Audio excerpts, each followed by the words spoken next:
He never planned to sit in the front row that night, never planned to attend the charity gala at all, but babysitters cancel and life doesn't ask permission when you're a single dad, so he brought his tired heart and borrowed suit into a room full of power and perfume, hoping to disappear into the crowd.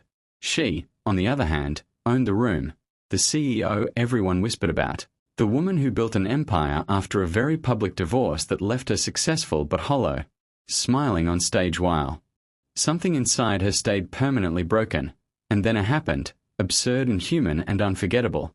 A bumped chair, a misjudged step, and suddenly the CEO slipped, by accident, onto a stranger's lap, gasps rippling through the room as security froze and cameras tilted.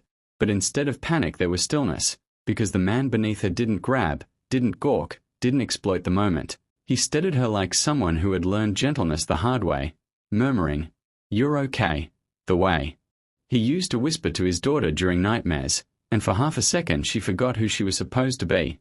Embarrassed laughter followed, apologies were exchanged, and the night moved on, but something had shifted, something small and dangerous, because later, when speeches blurred and the music softened, she found him alone near the balcony, staring at the city like it was a puzzle he'd stopped trying to solve, and she asked why he looked so sad in a room full of everything, and he answered, "Honestly, because I lost my wife and kept breathing anyway," and the words hit her harder than any headline, because she had lost herself and kept winning anyway.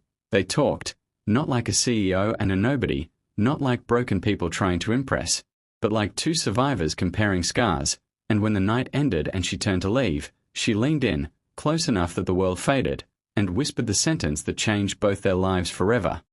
"I don't need someone strong. I need someone real. Are you?"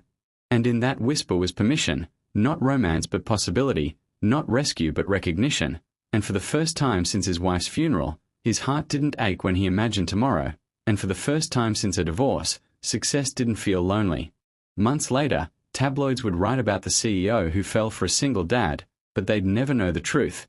That love didn't begin with power or attraction, but with an accident, a lap, and one final whisper that reminded two broken hearts they were still allowed to choose each other. If this story touched you, stay with us. Subscribe for more stories where quiet moments change everything.